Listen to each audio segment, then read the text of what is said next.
After unknowingly driving a drunk girl home from a bar one freezing October night, I never imagined the stranger asleep in my passenger seat would turn out to be my late ex-wife's sister, a sister I never even knew existed.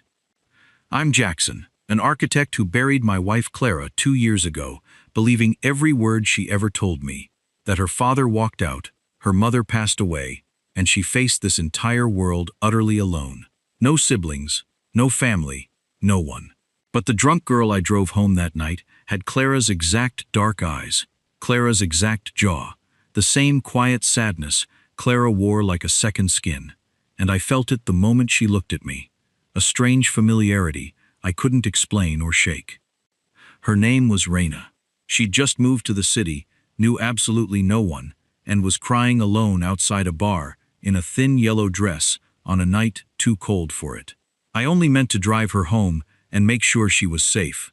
But over 4 months of coffee and pasta and slow Sunday afternoons, I fell so deeply, completely in love with this girl, that I couldn't go a single day without her, never once suspecting she carried the other half of a secret my dead wife took to her grave. Because Raina had a sister she'd grieved and lost, and Clara had a sister she'd buried in silence and hidden from her own husband, and neither of us realized we'd both been loving the very same woman. So why would a wife look her husband in the eyes for 3 years and swear on her life she had no family? What kind of wound makes a woman erase her own flesh and blood and guard that lie all the way to her grave? And what becomes of a man who unknowingly falls in love with the one girl his late ex-wife spent her entire life making certain he would never, ever meet? I wasn't supposed to be at the Ivory Bar that Friday night. I was supposed to be at home in my Atlanta apartment, eating leftover Chinese food, watching something forgettable on television, the carefully built routine of a man who had taught himself to be okay with silence. My colleague had called at the last minute, begged really, guilted me through the phone until I gave in. "One drink, Jackson. Just one. You never come out anymore." He was right. I never came out anymore. Because coming out meant being around people who laughed too easily, loved too freely, and had no idea how heavy a room could feel when the person who made it home was gone. Clara had been gone 2 years, and I was still, just, continuing. Not living, continuing. There is a difference, and grief teaches you that difference fast. I had my one drink, said my goodbyes, was almost to the parking lot when I heard it. Not crying. Not exactly. It was the sound of someone trying very hard not to cry, and losing. Small, controlled sobs pressed behind a closed mouth, the kind of crying that has practice behind it. She was sitting on a bench outside the bar's side entrance, small, dark-haired, wearing a yellow dress that belonged in July, not October. Her heels were in her lap. Her bare feet were flat against the cold concrete like she was trying to feel something real beneath her. The city moved around her, cars, voices, cold wind off the street, and she sat in the middle of all of it, completely alone. I almost kept walking. I am not the man who approaches strangers. I never was. I respect that people sometimes need to fall apart without an audience. But something about her stopped me. Maybe it was the yellow dress against the cold dark. Maybe it was the sound of that crying. So quiet, so practiced, so familiar. Maybe it was something I can't explain even now. I stopped. "Hey," I said, carefully, like approaching something that might startle. "You okay?" She looked up. And that was the moment. Right there, before I knew anything, before I understood a single thing about who she was or what she carried. She looked up, and I felt something move in my chest. Old, quiet, unnameable, like a word in a language I used to speak. Her eyes were dark brown, glassy with alcohol and something older than alcohol. And there was a sadness behind them that wasn't just tonight's sadness. It was the kind of sadness that had been building for years, layer by layer, the way sediment builds at the bottom of something deep. "I'm fine," she said. "You don't look fine," I said. "No offense." "None taken," she said. And then, after a pause that felt longer than it was, "I just moved here, 3 weeks ago. I don't know anyone. I thought going out would help." She looked back at the ground. It didn't. There was no performance in it. No bid for sympathy. Just the flat, Honest truth of a person too tired to dress it up. And something about that, the rawness of it, the lack of armor, cracked something open in me that I'd kept sealed for 2 years. I sat down on the bench beside her. Not close, just present. Atlanta's a hard city to crack alone, I said. She almost smiled.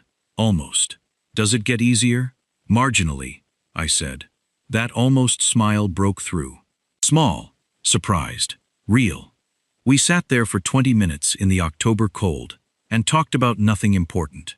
The city, the bar, the particular loneliness of Friday nights when everyone around you seems to belong somewhere and you don't. She was funny in a dry, unexpected way that kept catching me off guard.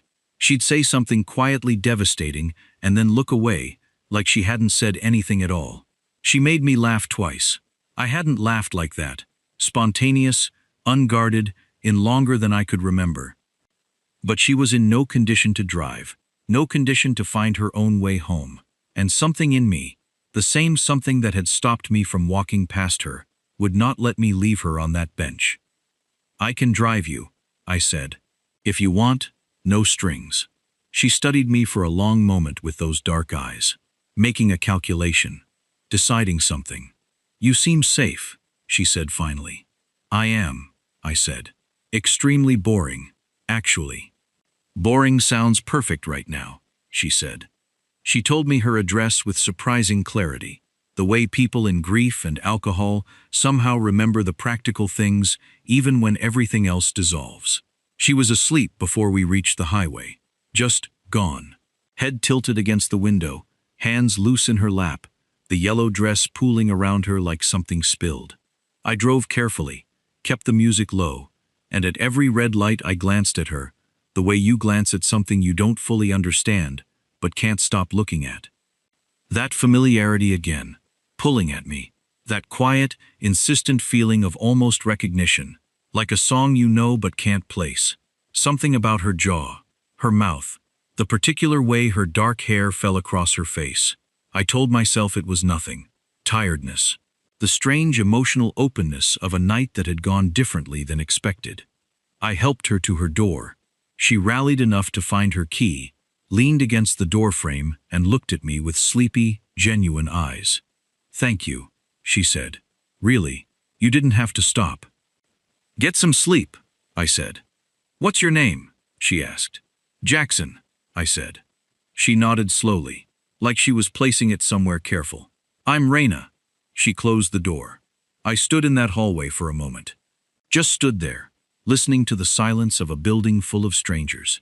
Then I walked back to my car in the October cold and drove home through the glittering Atlanta night. I thought about her eyes the whole way home. That sadness, that familiarity, that feeling of almost. I told myself I would never see her again. I told myself it was a good deed and nothing more. I told myself a lot of things on that drive home. But the very next morning, I found her scarf on my passenger seat. Blue, soft, smelling faintly of something warm. I picked it up and I sat there in my parking garage for a full minute holding it. Then I did something I had not done in 2 years, something the man I had become since Clara died almost never did. I called a stranger. She answered on the third ring, voice rough with sleep and the remnants of last night. Hello? It's Jackson, I said. From last night. You left your scarf in my car. A pause. Oh, then, I'm sorry. Don't be, I said. I can drop it off, or you could grab coffee and collect it. Either works. A longer pause. I could hear her thinking, could almost hear the empty apartment around her, the bare walls, the particular silence of a new city that doesn't know your name yet. Coffee, she said. And that was it. That was all it took. One word. One decision made in a tired, honest moment. That coffee was 2 hours. The Saturday after was 4. By November we had a rhythm neither of us had planned or announced. It had simply assembled itself the way certain things do. Quietly, inevitably, like water finding the lowest point. We cooked in her kitchen on Friday evenings. We walked along the river on Saturday mornings with coffee going cold in our hands because we kept stopping to talk. We texted through the week, first about small things, then about everything, then about nothing at all, and somehow, That felt like the most natural thing in the world.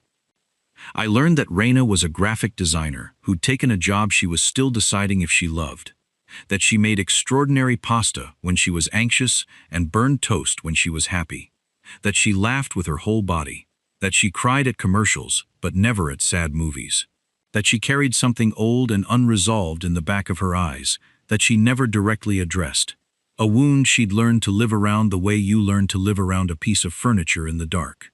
She learned that I was an architect who built things I described as useful, but not ugly, that I made coffee too strong and saw no reason to apologize for it, that I had been married, that my wife had died, that I carried this the way people carry things they've accepted will never fully leave, not lightly, but with a kind of hard-won steadiness.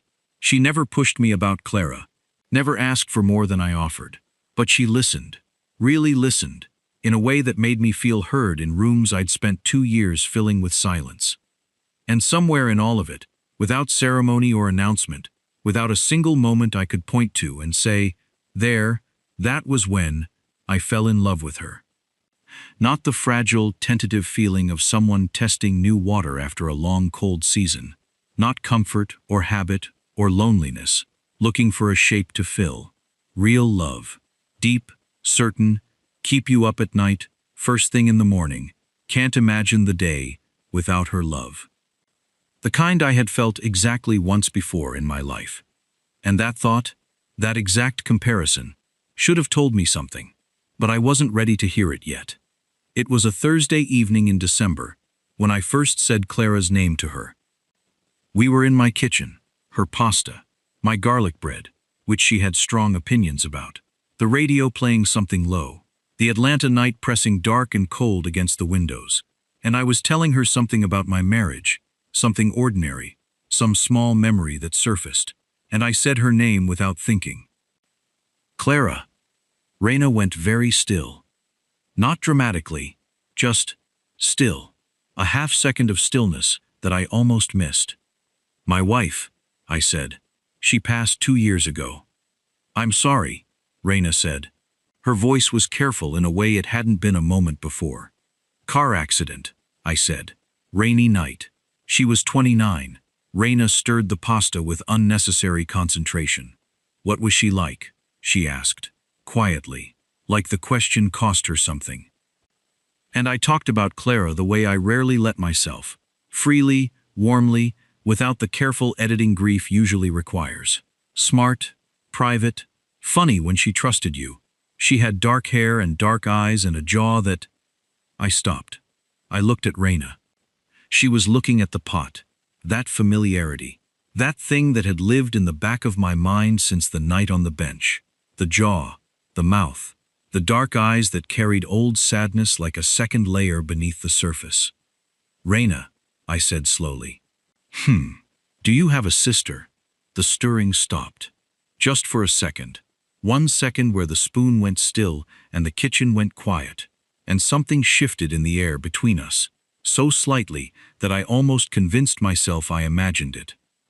Why? She said. You just remind me of someone sometimes. I can't explain it. She turned from the stove, looked at me directly. Everyone has a twin out there somewhere, right? Right, I said. But the thought had taken root. And roots, once they find soil, do not stop growing.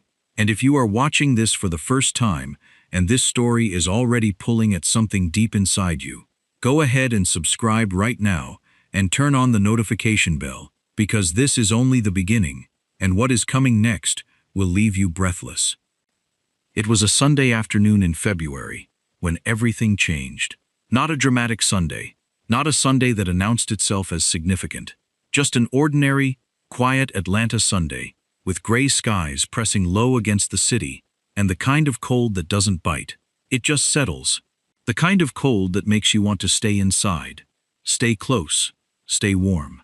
Reina had finally started decorating her apartment. 4 months in, and the walls had been bare this whole time. Just white space and potential that she hadn't found the energy to fill. But today she'd pulled boxes from the closet with the quiet determination of someone deciding, finally, to stay, to commit to the city, to commit to something. I was helping, and holding frames up against walls while she tilted her head and said left, no right, no back to the left. Jackson. And I did it without complaint, because watching her care about something, watching her invest in the small, beautiful details of a life being rebuilt, was one of my favorite things in the world. She handed me frames one by one. A print she'd found at a market. A painting with too much yellow in it that she loved unreasonably. A photograph of college friends laughing at something outside the frame. Then she reached to the bottom of the last box and pulled out a frame she'd kept face down. She handed it to me without looking at it. Her voice was casual, too casual. "This one goes in the hallway," she said, "not the main room." I turned it over. A childhood photograph. 2 girls. A garden somewhere sunny and warm. The older one maybe 10 years old. The younger one perhaps 7. Both dark-haired.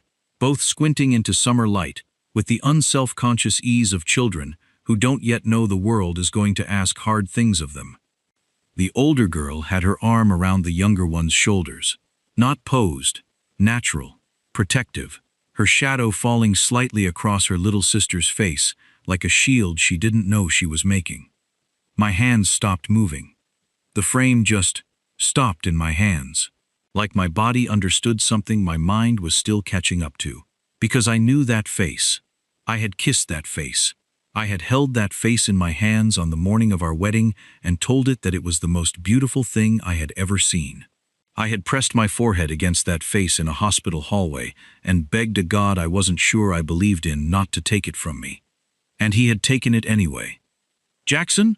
Raina's voice came from somewhere that suddenly felt very far away. "You okay? You've gone completely white." I turned around. I looked at her. I looked at the photograph. I looked at her again. The jaw, the mouth, the dark eyes, the particular angle of the nose. The way sadness lived just beneath the surface of her expression, like something submerged. I had been looking at it for 4 months, and I had felt it every single time, and I had told myself it was coincidence, projection, grief-making patterns where there were none. It was not coincidence. It was not projection. "Who is this?" My voice came out barely above a whisper. Raina looked at the photograph. Something moved across her face. Fast, controlled. Gone before I could read it fully. "That's me. When I was little." "And the other girl?" The pause that followed was the longest pause of my life. Longer than it had any right to be. Longer than a simple answer should require. "My sister," she said. "Clara." The frame slipped from my fingers. I caught it before it hit the floor. I don't know how. Some automatic reflex that had nothing to do with my conscious mind, because my conscious mind had just stepped off a ledge and was still falling. I set the frame carefully against the wall, pressed my palm flat against the plaster above it, stood there with my back to her, and breathed. Just breathed, in and out, trying to find the floor beneath me. "Jackson." Her voice had changed. The casualness was gone. Something alert had replaced it. Something that sounded, underneath the question, like the beginning of fear. "What's wrong?" I turned around. And I looked at the woman I loved. Really looked at her. The way you look at something when you finally allow yourself to see what you've been sensing all along. And I understood with the cold, total clarity of a man watching 2 impossible things become one single truth. Exactly what I was looking at. "What was your sister's last name?" I said. Raina blinked. "Sullivan. Same as mine. She kept her name when she stopped. The air in the room changed. "When she got married," I finished. The color left Raina's face so completely and so fast that I took a step toward her without thinking. "How do you know she got married?" Her voice had dropped to almost nothing, a whisper with no weight behind it. "Because," I said, and my voice was steady, steadier than I had any right to expect it to be. "I was her husband." The silence that followed was the loudest thing I have ever heard in my life. Louder than the hospital the night Clara died. Louder than the church at her funeral. Louder than every quiet night in that apartment where I'd sat, with her absence pressing against every wall. Raina didn't scream. She didn't collapse. She didn't do any of the things you might expect. She picked up her jacket. She picked up her bag. She walked to the door with the focused, deliberate calm of someone operating on the last reserves of something. And she left. The door closed behind her, and I stood alone in her half-decorated apartment, her childhood photograph leaning against the wall at my feet, and felt the ground beneath me become something I no longer recognized. I sat down on her kitchen floor. Just sat down. Right there, on the cold tile, because standing required a relationship with gravity that I no longer trusted. Clara, my Clara, who had looked me in the eyes on our first date, our wedding day, every ordinary morning of our 3 years together, and told me she had no one, no siblings, no family. Her father left. Her mother died. She came through it alone. She always said it the same way. Flat, clean, final. Like a door with no handle on the outside. I had never questioned it. Why would I? You don't interrogate grief. You don't audit the losses of the person you love. You hold them. You believe them. You let the story they've built around their survival stand, because dismantling it would be a cruelty. But Clara hadn't lost her sister. She had hidden her. Deliberately, completely, for the entire length of our marriage.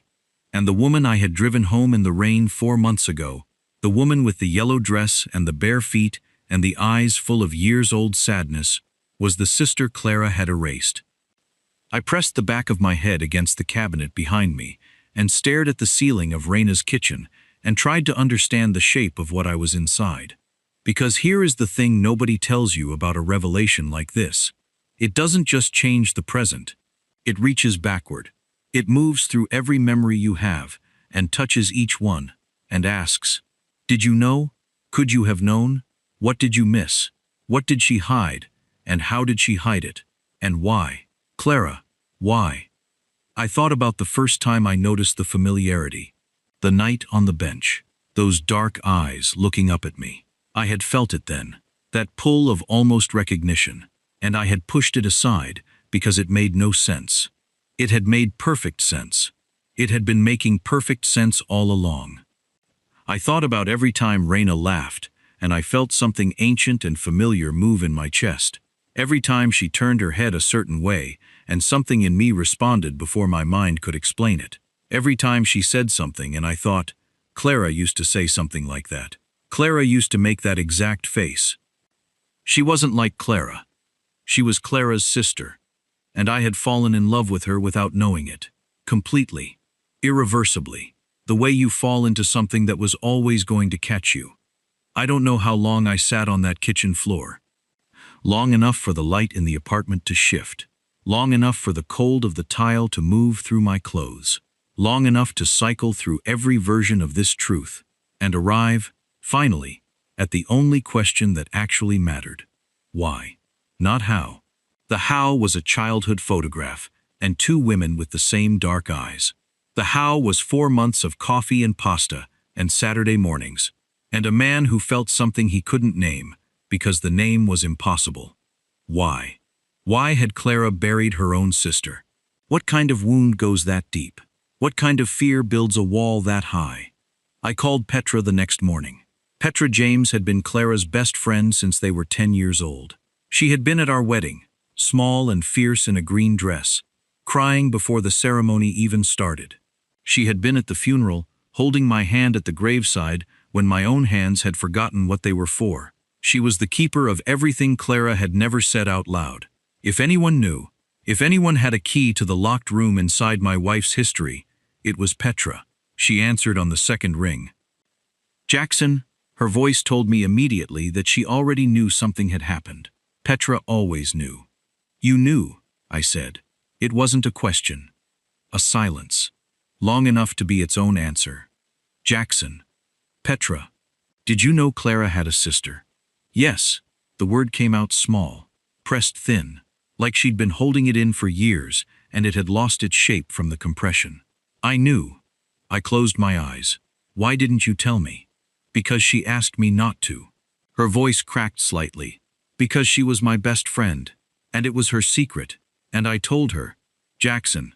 I told her so many times she was wrong, that she was letting something old and ugly make decisions for her present life. She wouldn't hear it. She couldn't hear it. What was she afraid of? Petra was quiet for a long moment. I heard her breathe, heard her choosing words carefully, the way people do when they're about to hand you something fragile and irreplaceable. Her father left her mother, Petra said finally. You knew that part. But what she never told you, what she never told almost anyone, was that he didn't just leave.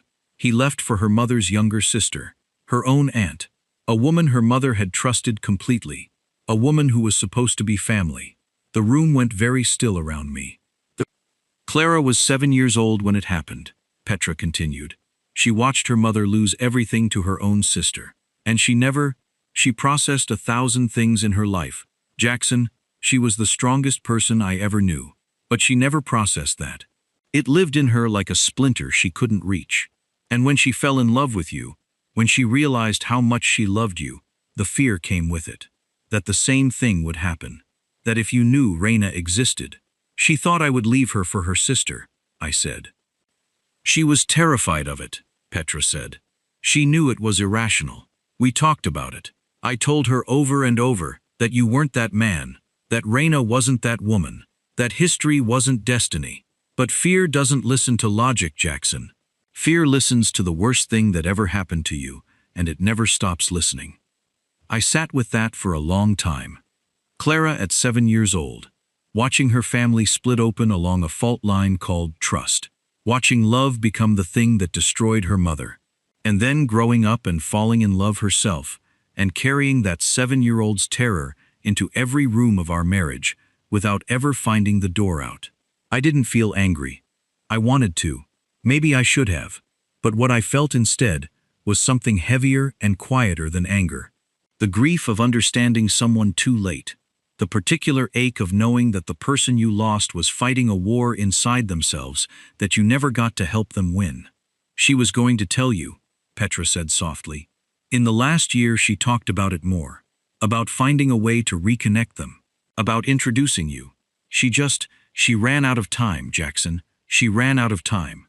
She ran out of time. 4 words, and each one landed like something falling from a great height. I hung up the phone and sat in my apartment and looked at nothing for a very long time. Then I picked up my keys. I drove to Raina's building, stood outside her door, knocked twice. She opened it. She looked like she hadn't slept. I looked. I was certain. Exactly the same. She stepped back. Let me in without a word. We sat on opposite ends of her couch in the apartment, with its new frames on the walls and her childhood photograph now facing forward on the hallway table, exactly where I'd left it the day before. 2 people sitting inside a truth that neither of them had asked for. 2 people who had loved the same woman and been kept from each other by that same woman's oldest wound. I spoke to Petra, I said. I know. She called me too. Then you know about your father. Raina's jaw tightened. Just slightly. About what he did. About what Clara was afraid of. Her voice was controlled. Careful. The voice of someone who has decided to hold themselves together by sheer will. Yes. Raina. She was wrong. The control cracked slightly on those 3 words. Just slightly. Like a hairline fracture in something that was trying very hard to stay solid. She was wrong to hide me. She was wrong to let that fear make that choice. I needed my sister. I needed her. And she decided that I couldn't be trusted with her own husband, and her voice broke. She was wrong, she said again. Quieter this time. The anger folding inward into something softer and far more devastating underneath. Yes, I said simply, she was. She looked at me, surprised maybe that I didn't defend Clara, that I didn't reach for an explanation or a softening. She was also, I said carefully, 7 years old, when the worst possible thing taught her that love and sisters in the same room ended in devastation, and she carried that lesson for 20 years without ever putting it down, and it made her wrong, and it made her human, and she ran out of time to fix it. Raina's tears came the way her tears always came, silently, without announcement, moving down her face the way rain moves down glass, not performing, just falling. I missed her my whole adult life, she said. She was alive, she was married, she was here, in the world, living, and I was grieving her like she was already gone, because she'd gone so quiet. And then, she was actually gone. And I found out 8 months later from a Facebook post. Jackson. 8 months. I didn't even get to say goodbye. I moved without thinking, crossed the space between us, and put my arms around her. She leaned into me, the way people lean into the one solid thing in a room that is shaking. And she cried. Really cried. The deep kind. The kind that has been waiting years for permission, while I held her and thought about Clara. About the fear she'd carried like a stone in her chest for 20 years. About the love she had for this woman she'd hidden. About all the time that fear had stolen from both of them. And then I thought about something else. I thought about the fact that I was in love with Raina Sullivan. That hadn't changed. The revelation hadn't erased it. If anything, sitting here holding her while she cried the cry of a woman who had lost her sister twice, once to silence and once to death, made it more undeniable than it had ever been.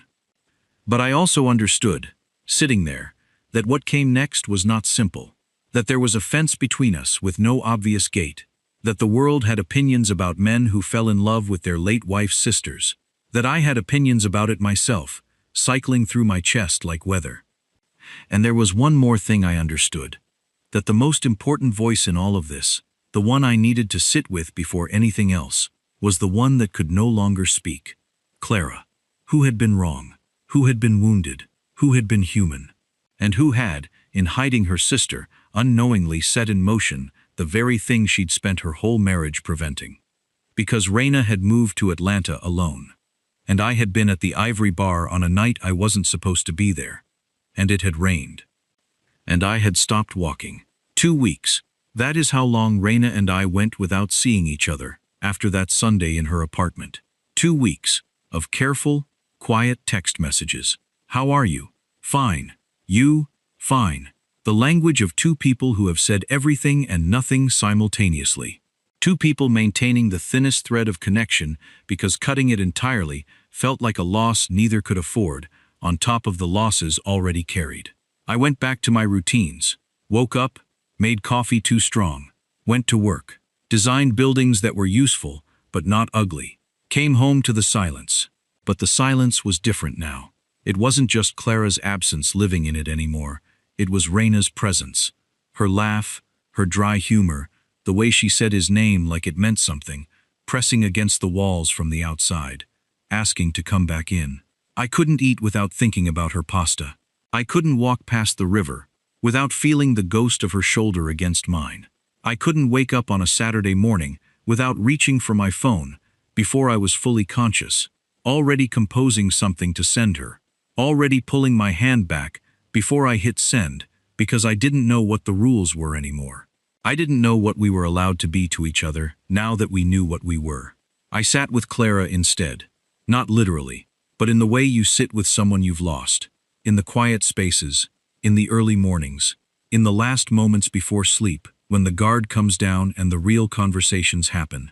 I talked to her the way I hadn't allowed myself to since the funeral. Not the edited, grief-managed version of talking. The real version. The unguarded, sometimes angry, sometimes heartbroken, fully honest version. Why didn't you tell me? I said to the dark of my bedroom ceiling. Why didn't you trust me? I would never have, Clara. I would never. You knew me. You knew what kind of man I was. How did you look at me every day and think I was capable of what your father did? And then, because honesty has a way of demanding its fullest expression once you let it start. But I understand. I don't want to, but I do.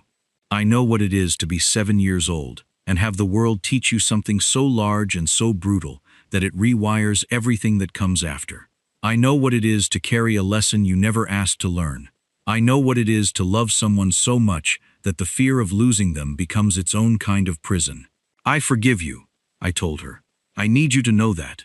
I forgive you completely, and I need you to let go of this now. I need you to put it down, because I love her, Clara. I love your sister, and she is alone, and she has been alone for so long, and I don't want to be the next person who leaves her with nothing. The room was quiet, but it felt, somehow, lighter. It was 11 o'clock on a Thursday night when my phone rang. Raina. I answered before the second ring. Can I ask you something honest? No greeting, no preamble, just her voice. direct and slightly rough with the lateness of the hour and everything she'd been carrying through it. "Yes," I said, sitting up in the dark. "Before you knew," she said. "Before the photograph. Before any of it." "What were we?" I didn't answer immediately, because the question deserved more than the first words that came. "Something I hadn't named yet," I said finally, "but something real. The most real thing I'd felt in 2 years." A pause. "For me too," she said.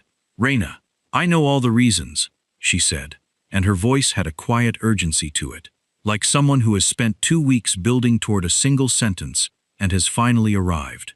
"I've been listing them for 14 days. She was your wife. She was my sister. It's complicated. It's strange. People will have opinions. The world will have opinions. It is strange," I said honestly. "It is," she agreed. "But Jackson, Clara spent her whole life letting fear make her decisions. I watched what that cost her, what it cost both of us. And I refuse. I absolutely refuse to do the same thing." I stood up from my bed, walked to the window. Atlanta glittered below, indifferent, beautiful, full of lives being built and lost and rebuilt in the dark. "I don't want to lose you," I said. "Whatever comes next, whatever shape this takes, whatever the world wants to say about it, I know that I don't want to lose you." "Then don't," she said simply. 2 words, no performance, no conditions. Just the clean, honest truth of a woman who had learned from her sister's mistake and was choosing, with full knowledge of the cost, to do the opposite. "Then I won't," I said. She let out a breath on the other end of the line. Long, slow, the breath of someone who has been holding something very heavy for a very long time and has finally been told they can set it down. We stayed on the phone for another hour after that, not talking about the big things, just talking about small things.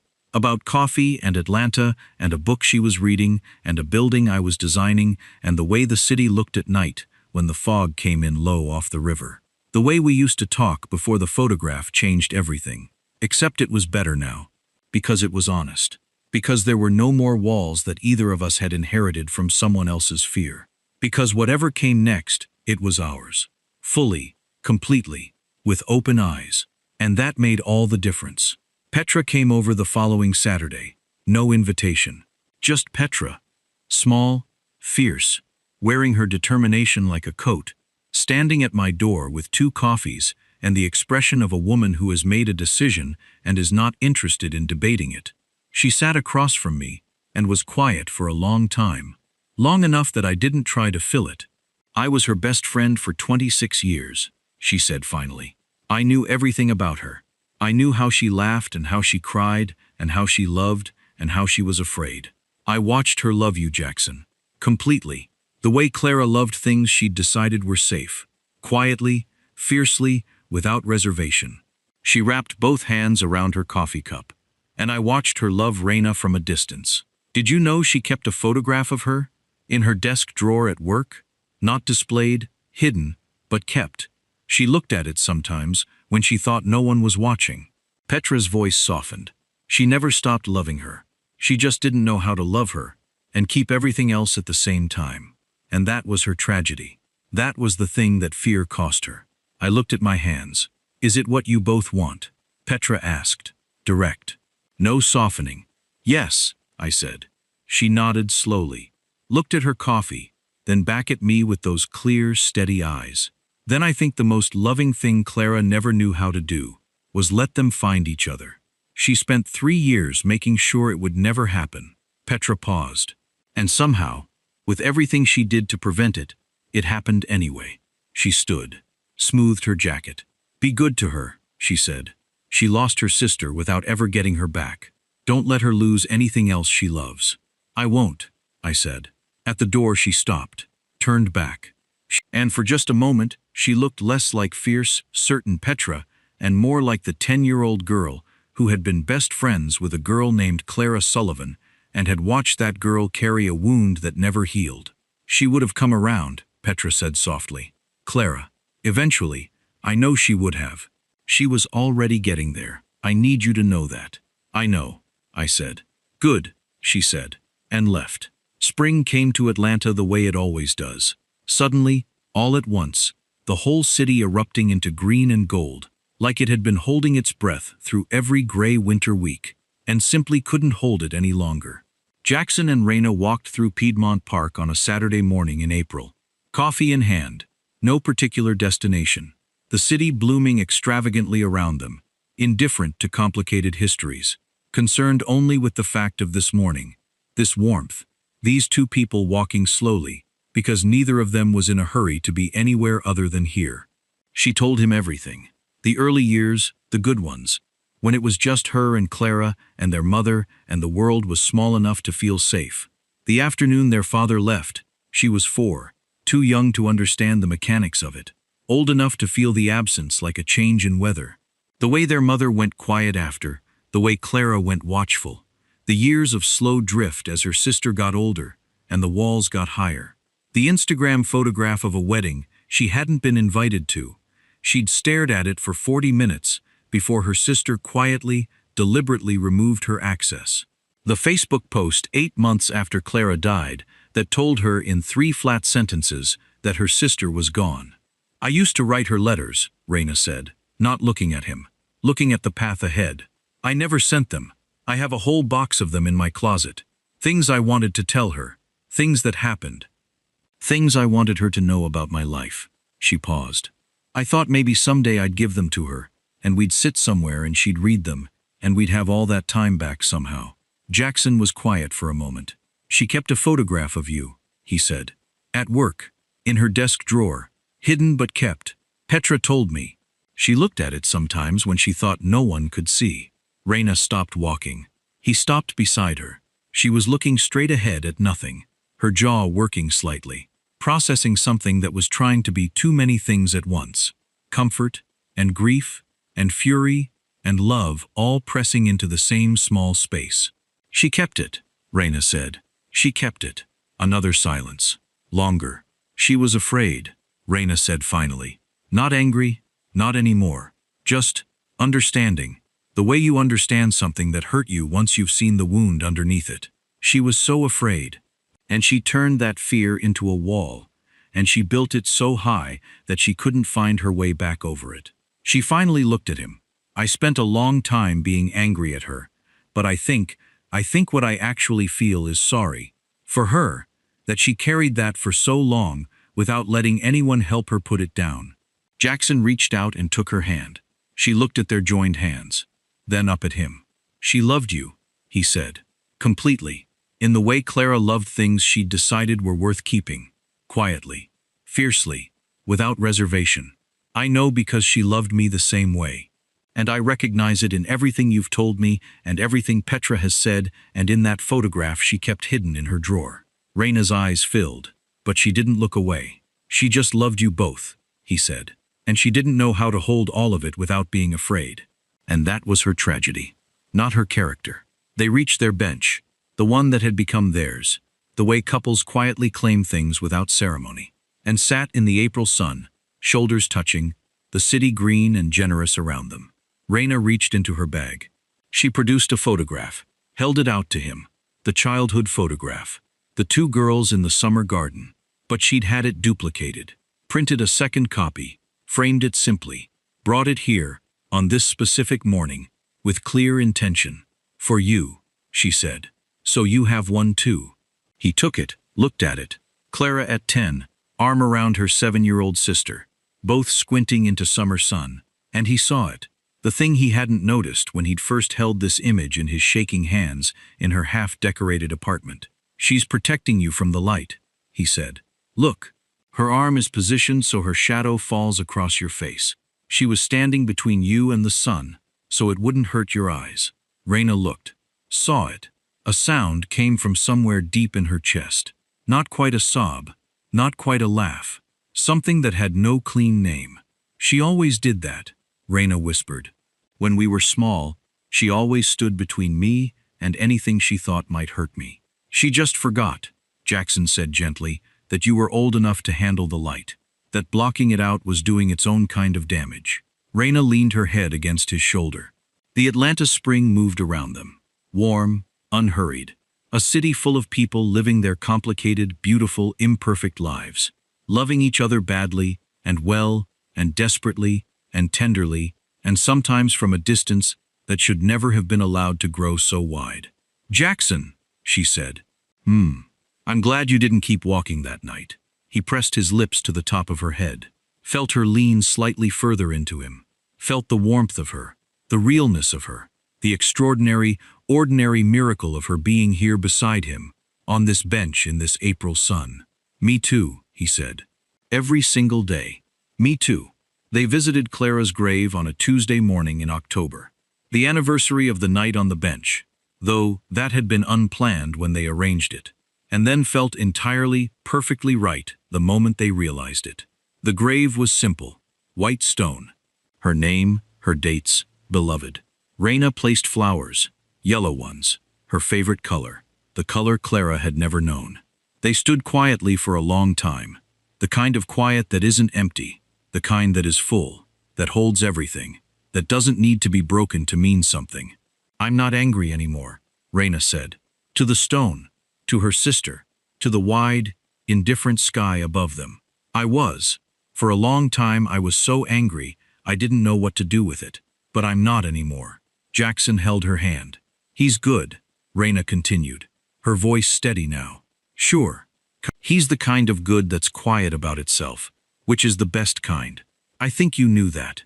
I think that's exactly why you loved him." She paused. The October wind moved through the trees lining the cemetery path. "I love him too.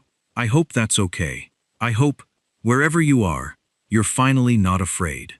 The wind moved again, softer this time, through the grass, through the leaves, through the space between two people standing at a grave, with their hands locked together and their hearts open for the first time in longer than either of them could fully name. Jackson crouched down, placed something small and careful against the base of the stone, the childhood photograph, the two girls in the summer garden, Clara's arm around Raina's shoulders, her shadow falling across her little sister's face like a shield made of love. "We found each other," he said quietly. "I don't know if you planned it. I don't know if the night I stopped walking was something you arranged from wherever you are, or whether it was just the universe being kinder than it had any obligation to be." He paused. "But I think you would have wanted this. I think the part of you that kept her photograph in your desk drawer, the part of you that was always moving toward telling the truth, toward letting go of the fear, toward finding your way back to her, I think that part of you would have wanted exactly this." He stood, took Raina's hand again. She was looking at the photograph leaning against the stone. Clara at 10 years old, protecting her sister from the light with the easy, unconscious love of someone who doesn't yet know that love can be complicated, who doesn't yet know that fear exists, who doesn't yet know anything except that this is her sister, and her sister should not have the sun in her eyes. "She was a good person," Raina said softly. "She was a wounded person who made a wounded choice, but she was a good person." "Yes," Jackson said. "She was both of those things at the same time. And so are most of us." Raina looked at him. "Most of us," she agreed. They walked back through the cemetery as the October morning opened around them. Cool, golden, the trees along the path dressed in amber and rust, the whole world in the process of letting go of something in order to make room for what came next. "And before I go, I need to ask you something. Something real. Something that doesn't have an easy answer, but deserves to be asked. Have you ever loved someone so deeply, so completely, and yet let fear, or pride, or an old wound that had nothing to do with them, build a wall between you and the people who needed you most? Have you ever let the worst thing that happened to you become the architect of your present life, quietly, without realizing it, making decisions in the shadow of a pain you never fully faced? Because Clara did, and she was not a villain. She was a 7-year-old girl who learned the hardest lesson in the worst possible way and never found someone to help her unlearn it. And that lesson cost her years with her sister. It cost her the truth with her husband, and it followed her, silently, invisibly, all the way to the end. The people we love deserve the fullest version of us. Not the version that fear built, not the version that old trauma designed. The real version, the honest one, the one that looks at the people it loves and chooses, every single day, even when it is hard, especially when it is hard, to stay open instead of closed. Clara ran out of time to make that choice. You haven't. If there is someone in your life you have been loving from behind a wall, a sister, a brother, a partner, a friend, someone you have been keeping at a careful distance because something old and painful told you that closeness was dangerous, this story is asking you, gently and directly, to consider putting that wall down. Not because it is easy, but because the alternative is a desk drawer with a hidden photograph and a box of letters that never got sent. And some distances, once they become permanent, cannot be crossed. Jackson and Raina knew that. Clara knew it too, just not quite in time. And if this story moved something in you, if it reached somewhere real, share it with someone who needs to hear it today. Subscribe if you haven't. Turn on the notification bell so you never miss a story like this one. Because the next one might be the one that changes everything.